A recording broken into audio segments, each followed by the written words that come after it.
continuando na série de mensagens sobre a primeira carta do apóstolo Pedro. E hoje nós vamos começar estudando a partir do capítulo 3, verso 13. Capítulo 3, verso 13. 1 Pedro 3, de 13 até o versículo 17. E o apóstolo diz assim: Ora, quem há de maltratá-los, se vocês forem zelosos na prática do bem? Mas mesmo que venham a sofrer por causa da justiça, vocês são bem-aventurados. Não tenham medo das ameaças, nem fiquem angustiados. Pelo contrário, santifiquem a Cristo como Senhor no seu coração, estando sempre preparados para responder a todo aquele que pedir razão da esperança que vocês têm. Mas façam isso com mansidão e temor, com boa consciência, de modo que naquilo em que falam mal de vocês, fiquem envergonhados esses que difamam a boa conduta que vocês têm em Cristo.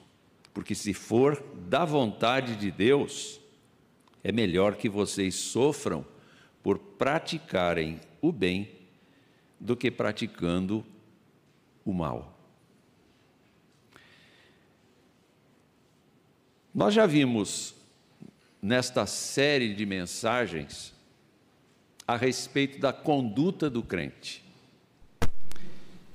E por que a conduta do crente é tão tratada pelo apóstolo? Justamente pelo fato de que ele está falando com pessoas que eventualmente estão passando por provações em virtude de terem aceito a Jesus Cristo como seu Senhor e Salvador. Quando a gente crê em Jesus Cristo como Senhor e Salvador, a vida muda, porque os valores mudam, a cosmovisão muda, a postura no cotidiano da gente muda. Porque a gente passa a aceitar a ideia de que há um Deus que não apenas se importa com a vida da gente, mas um Deus que tem todas as coisas sob controle e nos dá um procedimento para viver. A verdade é que existe muita gente boa no planeta, muita gente que faz o bem, que faz a caridade, que tem uma postura assim admirável. Só que o crente não tem o objetivo de fazer coisas por fazer coisas. O crente não tem por objetivo fazer coisas porque é um idealista ou porque tem uma postura em que ele precisa ser ou fazer alguma coisa que o promova. O crente não tem este objetivo.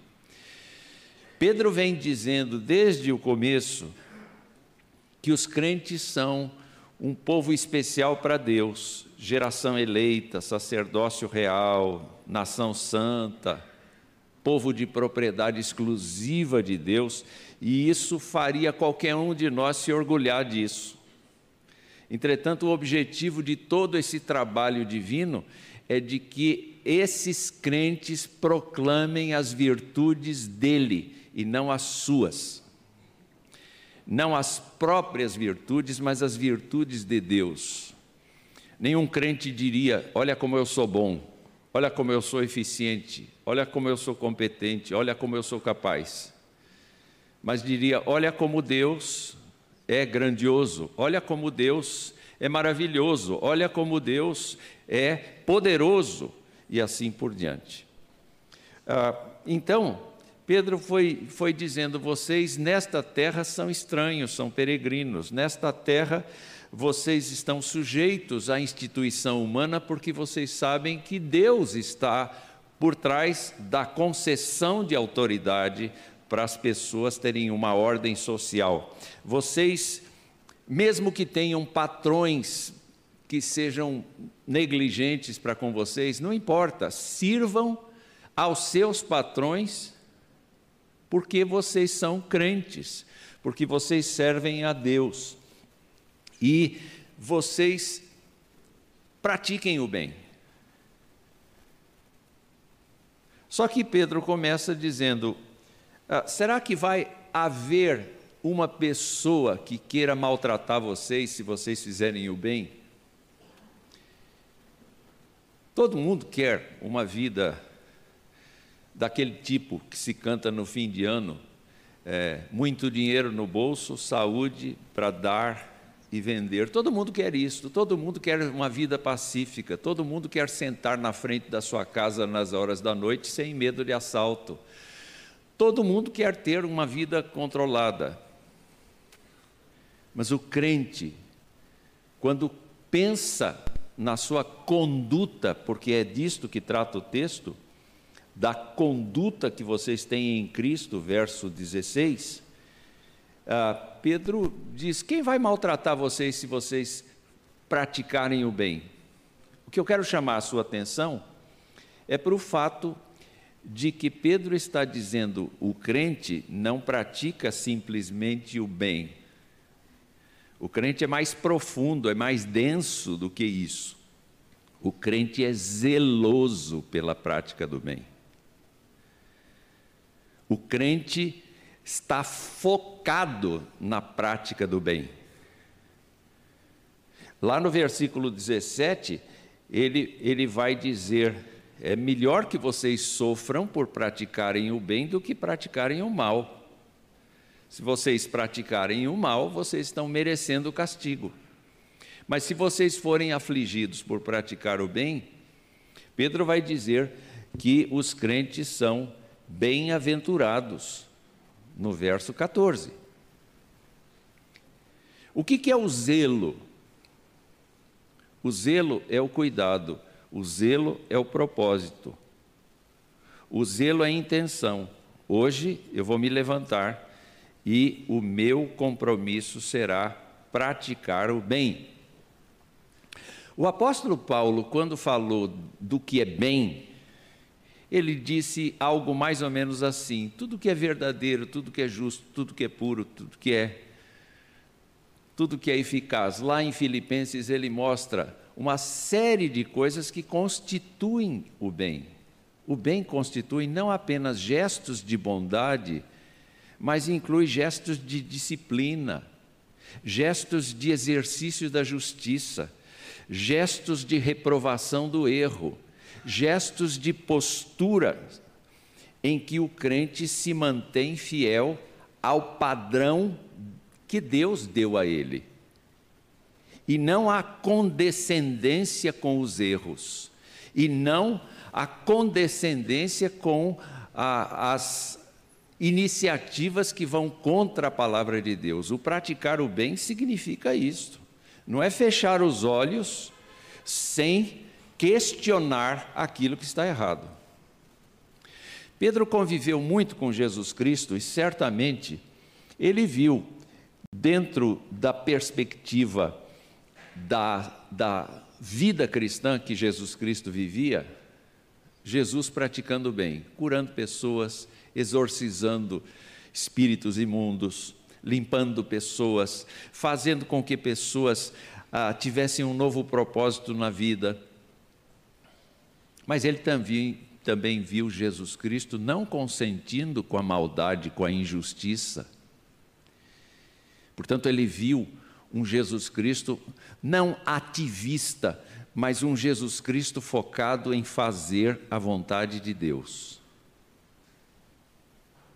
O crente foi obtido, foi alcançado, foi trazido pela graça de Deus à fé para ser uma pessoa que tenha uma conduta acima de todos os interesses humanos, porque ele se reporta aos interesses divinos. Isso é alto para nós? É. Esse é um padrão exigido da Escritura? É. E Pedro, então, começa a mostrar aqui que é possível sim que haja alguém que possa nos maltratar. Na maioria dos casos, a sociedade é indiferente aos crentes, mas tem gente que implica com crente. Tem gente que acha que o crente é soberbo. Tem gente que acha que o crente nunca poderia dizer que tem certeza da vida eterna. E, na verdade, o crente não pode dizer isso mesmo baseado nas suas próprias palavras, mas na palavra que vem de Deus. O que nós lemos hoje no Salmo 19? Não foi exatamente isso? Que a lei do Senhor é perfeita, ela alcança todo o nosso ser, e que o salmista termina dizendo que as palavras dos meus lábios e o meditar do meu coração sejam agradáveis na tua presença. Quer dizer, esse é o jeito do crente. O crente tem um vínculo com Deus e uma responsabilidade para com Deus. Então Pedro aconselha os crentes dizendo assim: mesmo que vocês venham a sofrer por causa da justiça, e ele está lembrando as bem-aventuranças aqui de Jesus, porque Jesus disse assim: bem-aventurados os perseguidos por causa da justiça. Ele diz: bem-aventurados são vocês quando por minha causa insultarem, perseguirem e mentindo disserem todo mal contra vocês. Ora, que benefício o crente ganha com isso, de ser insultado por ser crente? Na verdade, o Senhor disse: alegrem-se e exultem, porque é grande a sua recompensa nos céus, pois assim perseguiram os profetas que viveram antes de vocês. Se você hoje é perseguido por causa de praticar o bem, exercendo a justiça de Deus no seu cotidiano, e você é insultado por isso, e você é recusado por isso, não tome uma atitude, que Pedro vai indicar aqui, negativa, mas assuma aqui que você é um filho de Deus, e se Deus está permitindo isso, se alegre. Se Deus está permitindo o sofrimento da sua vida, porque você é um crente legítimo, se alegre, mude de cabeça. Pedro mostra como é que isso acontece.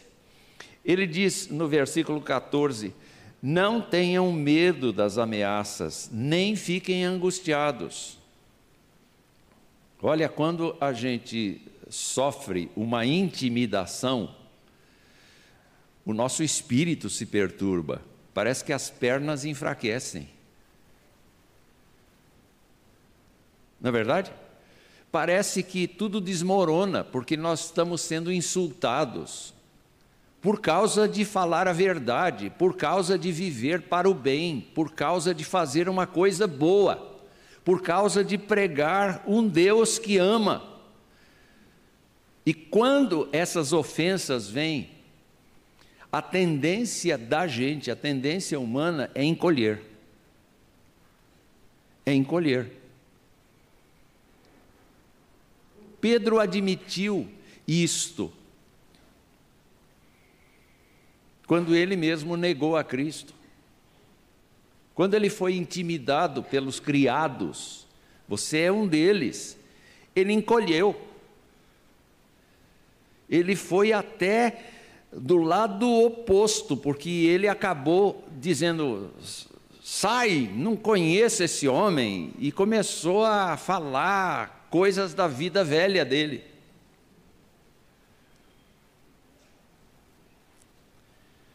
Mas quando Jesus o encontrou de novo, disse: apacenta as minhas ovelhas, apacenta os meus cordeiros.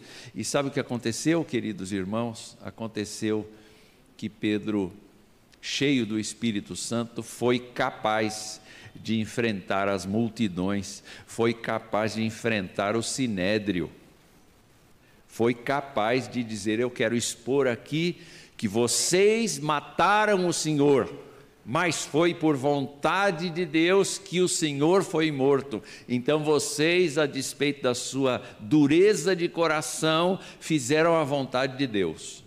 Olha a coragem que veio. A troca da timidez do acovardamento para a coragem, para a ousadia. Então, Pedro está dizendo, de experiência própria, ele diz o seguinte: santifiquem a Cristo como Senhor no seu coração. O que quer dizer santificar a Cristo? Cristo já não é santo? Claro, mas faz bem para a terapia do crente lembrar quem é Jesus.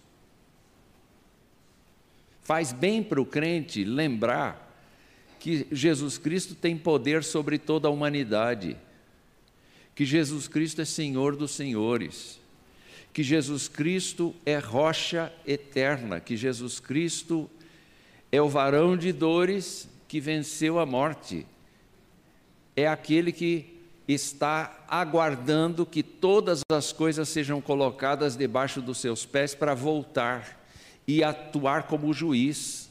É um Deus glorioso. O nosso Senhor não é fraco, não. Então, quando vem a timidez, quando vem aquele medo e ele se aloja no coração, Pedro está dizendo: santifiquem a Jesus, quer dizer, exaltem a Jesus, olhem para Jesus, copiem Jesus.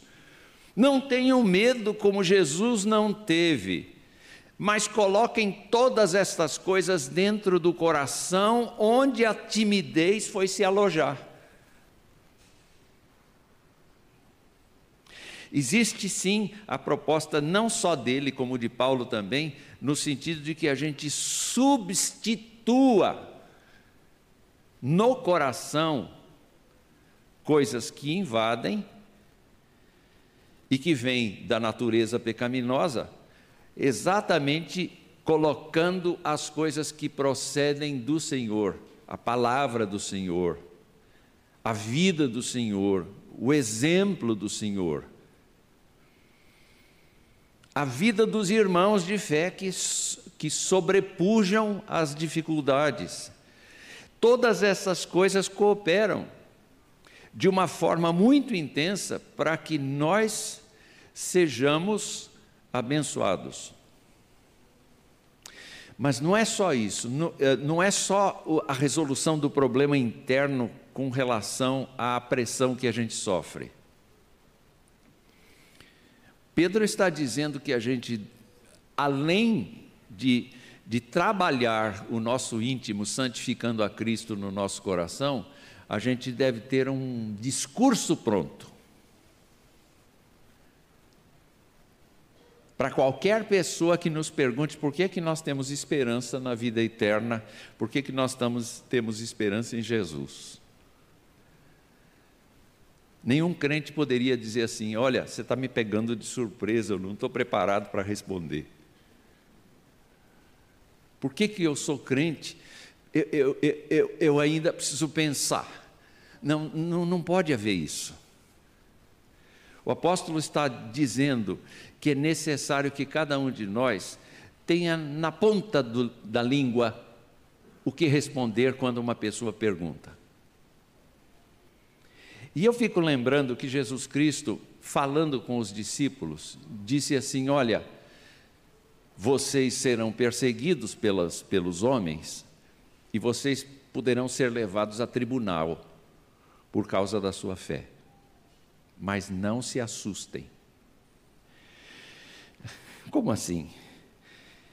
Jesus disse lá em Mateus: por minha causa vocês serão levados à presença de governadores, de reis, para lhes servir de testemunho a eles e aos gentios. E quando entregarem vocês, não se preocupem quanto a como ou o que irão falar, porque naquela hora lhes será concedido o que vocês dirão.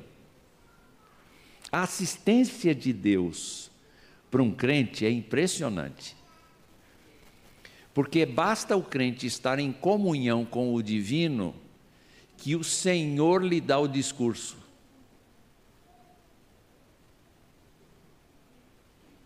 O Senhor lhe dá o discurso. Eu tenho uma experiência com uma crente desta igreja, que um dia me telefonou e disse: pastor, venha cá. Falei: o que aconteceu? A minha vizinha perdeu o filho dela, eu vi esse menino nascer, e ele morreu de HIV com 25 anos. Pastor, vem cá falar com ela. Eu disse: olha, infelizmente eu não posso falar, eu não posso ir. Você conhece essa vizinha? Eu falei: claro, pastor, faz muitos anos que eu conheço, antes mesmo do rapazinho nascer, eu já a conhecia. Ela sabe que você é crente? Ela sabe, pastor. Então anota aí. Aí ela anotou alguns textos bíblicos. Falei: leia isso para ela. Eu não posso estar aí porque eu tenho uma outra frente de trabalho. Você fique aí e você leia com ela. Dali a umas horas ela me ligou de volta. Ai, pastor, falei: o que aconteceu? Como é que foi? Foi uma bênção. Falei: como assim, uma bênção? Não, eu li os textos que o senhor me deu, mas de repente eu senti uma vontade tão grande de falar de Jesus para ela. Falei da minha experiência, falei do que eu aprendi na igreja, falei. Quantas horas você ficou lá? Eu fiquei umas 4 horas falando.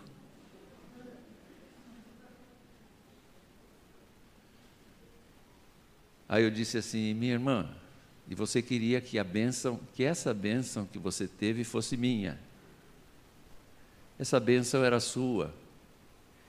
Era o seu privilégio de falar, era o seu privilégio de dizer na ponta da língua aquilo que o Espírito Santo te pôs para dizer.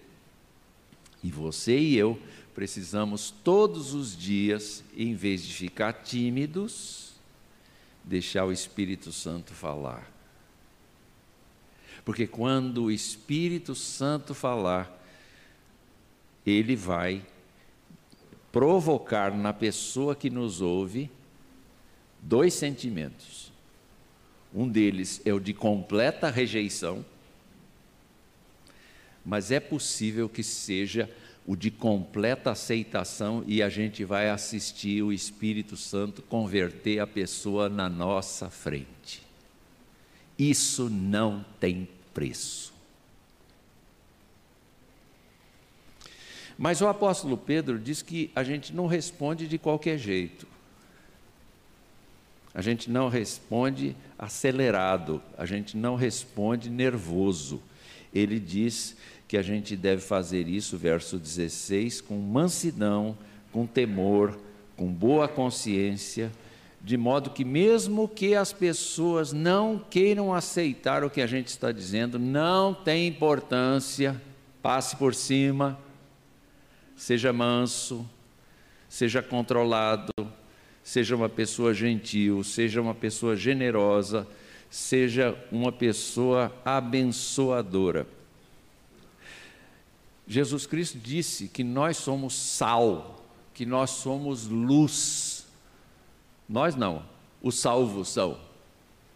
Os salvos são luz. Eles entram num ambiente e eles trazem a graça de Deus com eles. É por isso que a gente tem que ter esta postura de viver para a glória de Deus. O que vai acontecer? Se porventura nós tivermos pessoas que reagem contra a nossa maneira zelosa de praticar o bem, elas darão conta ao Senhor. A gente não precisa se preocupar com vingança, não. Elas darão conta ao Senhor, porque naquele dia elas serão envergonhadas.